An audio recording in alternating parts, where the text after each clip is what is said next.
శ్రీ గురుభ్యో నమ. మద్గురుదేవులు చిన్నరామచంద్రయార్లు వారి పాదపద్మములకు నమస్కరించుకుంటూ, శ్రీ సత్యానంద సత్యమయ్యార్లు వారికి నమస్కరించుకొని, శ్రీమద్ భాగవత కృష్ణదేశకేంద్రుల వారు రచింపబడిన శక్తిద్వయ నిరాశకంబైన శుద్ధ నిర్గుణతత్వ కందార్థరువుల నుండి 6వ అధ్యాయము ఎరుకను విడిపించుట, 21వ కందార్థం, క్రమసంఖ్య 104. తనువుతో వచ్చిన ఎరుకే తనువును తనువనుచు తనను తానని ఎరుగున్, తనువును బాసిన మీదట తన నా దేహమును రెంట్ని తానెరుగాదప్పుడు, అది గనుక తాలేనే లేదెప్పుడు. అనుమానరహితమింద చలమున్నది కంటే, అనుమానరహితమింద చలమున్నది కంటే, తన మాట తన పోయ తనకే సిగ్గై తనను తానెరుగాదప్పుడు, అది గనుక తాలేనే లేదెప్పుడు.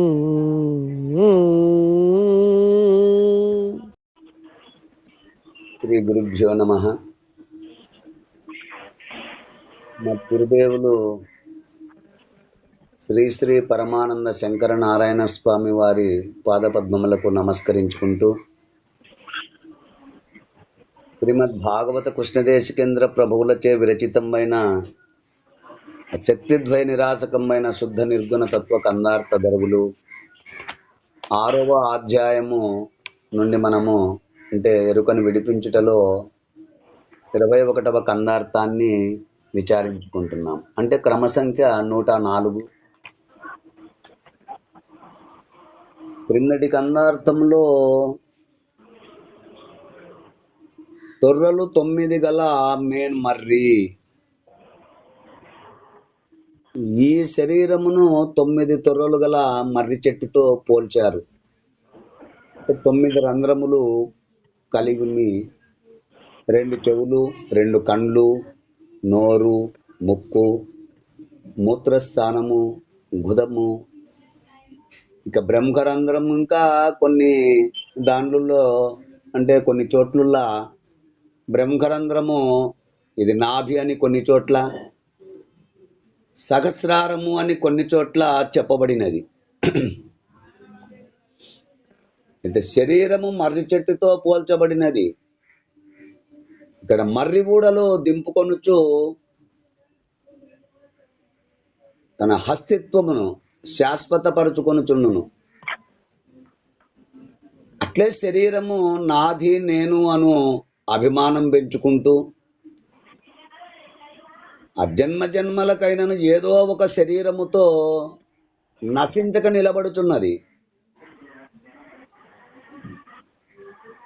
కనుక ఇక్కడ కృష్ణదేశికేంద్రులు వారు మర్రి పులుగుల రెంటిని మలచి కొట్టరా అంటూ సెలవిచ్చారు. ఇక్కడ మర్రి అనగా శరీరము, అనగా ఉపాధి అయిన సూక్ష్మ శరీరమును, ఇక పులుగు అనగా ఎరిగేది, అనగా ఎరిగే శరీరము అయిన అవిద్యను. ఈ రెంటిని మలచి కొట్టరా అన్నారు. అంటే కొద్ది కొద్దిగా తొలచి ప్రయత్నము చేయొచ్చు. అంటే గురుబోధ తెలుసుకున్నాక వెంటనే ఎరుకపోదు, ఆ గురు కృప వలన పోవాలి. మరి అట్టి గురు కృపకై ధ్యానము చేయుచున్నచో ఆ గురు కృప కలిగిన వెంటనే 1/2 నిమిషములో ఎరుక పూర్తిగా లేకపోవును. ఈ విషయము మానస గురుముఖముగా తెలియవలెను అంటూ మనము క్రిందటి కందార్థంలో విచారించుకున్నాం. ఇక తదుపరి కందార్థము ఎరుకను విడిపించుటలో క్రమసంఖ్య 104, పరిపూర్ణ బోధ.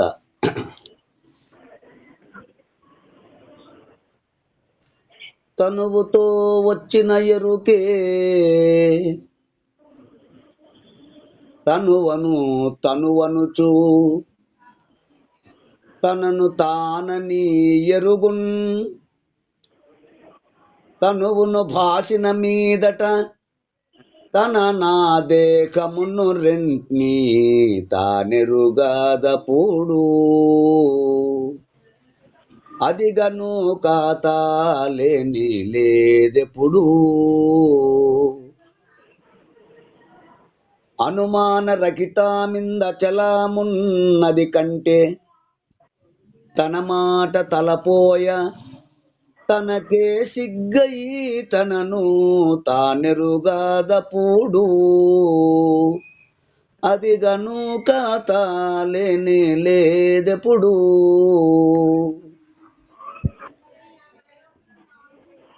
శిష్య, గురుదేవా.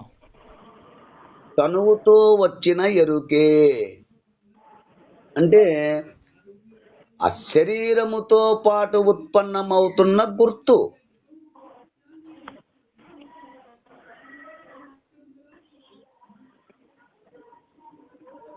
అంటే శరీరముతో కలిసి ఉత్పత్తి అవుతున్న ఎరుక శరీరమును.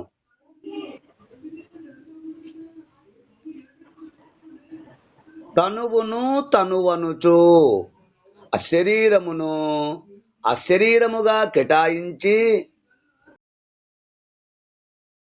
తనను తానని ఎరుగున్ దానికి తాను వేరుగా ఉన్నానని భావించును. అంటే శరీరముతో వచ్చి ఆ ఎరుకయే శరీరమును మిథ్య అనుచు తాను శాశ్వతమునో బ్రహ్మమనియు తలపోయును.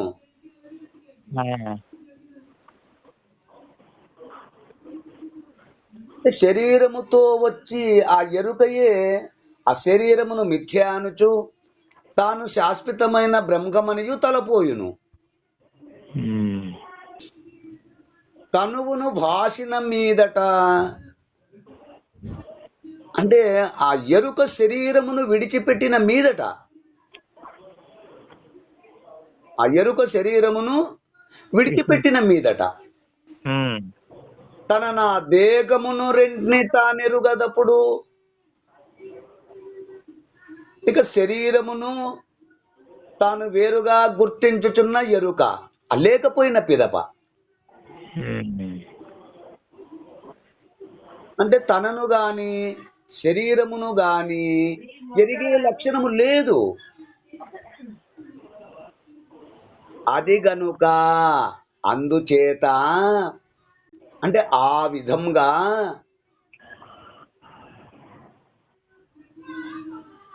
లేనే లేదెప్పుడు. ఇక తాను దేహము ఒకదాన్ని విడిచి ఒకటి ఉండలేవు. అనగా ఉపాధిని ఆధారముగా చేసుకొని ఉన్నదనియు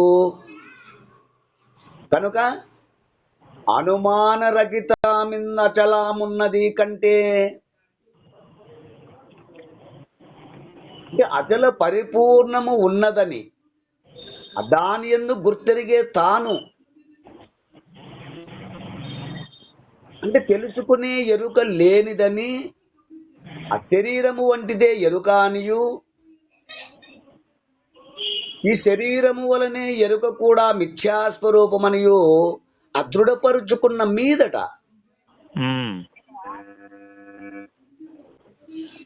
తన మాట తలపోయ తనకే సిగ్గై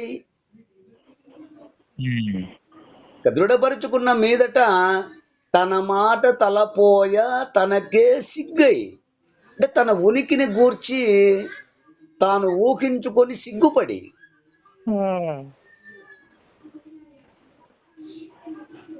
తనను తానెరుగదు అంటే తన గురించి విచారించి చూచినచో ఇక తనకే తెలియకుండా పోతుంది.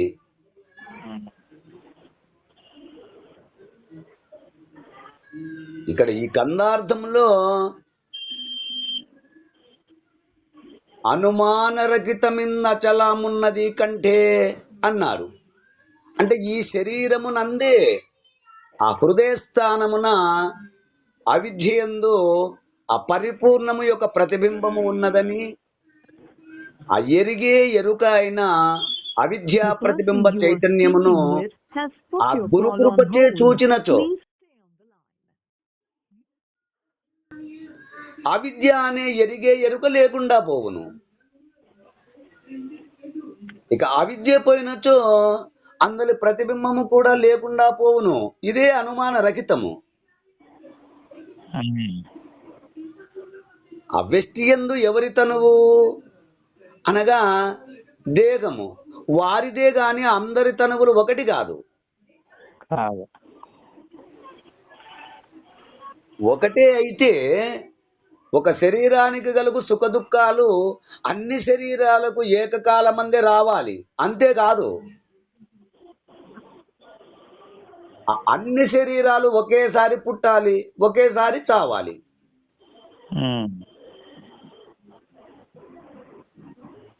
మరి సమిష్టి యందు అన్ని శరీరములు కూడా విరాట్ పురుషుని శరీరములోనివే అనగా జగత్తులోనివే గనుక హతృష్ట్యా అనగా అందరి తనువులు ఒకటే. అప్పుడు ఎరుక జగత్తు అని రెండే. ఆ జగత్తే ఎరుకకు తనువు. ఆ తనువు పోతే ఎరుక పోకుండా నిలవదు. ఆ రెండు ఒకేసారి వచ్చినవి ఒకేసారి పోతవి.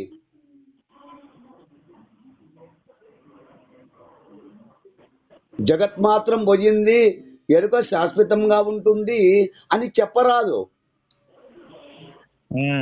అట్లు వెస్టియందు తెలివి దేహము అని రెండు కలిసియే వస్తున్నవి, కలిసియే పోతున్నవి. దేహము లేకుంటే తెలివి ఏ ప్రకారం పని చేయగలదు? ఇట్లా వెష్టి సమిష్టిల రెంటియందు తనువుతో లేకుండా పోయే ఎరుక కూడా అశాశ్వతమే అనాలి గాని శాశ్వతం అనరాదు. ఒకటి పోతుంది, ఒకటి ఉంటుంది అని.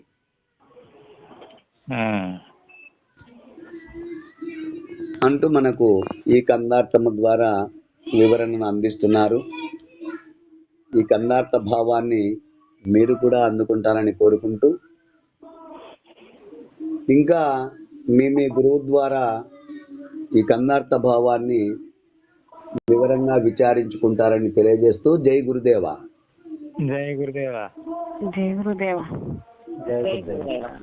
జై గురుదేవ. జై గురుదేవ.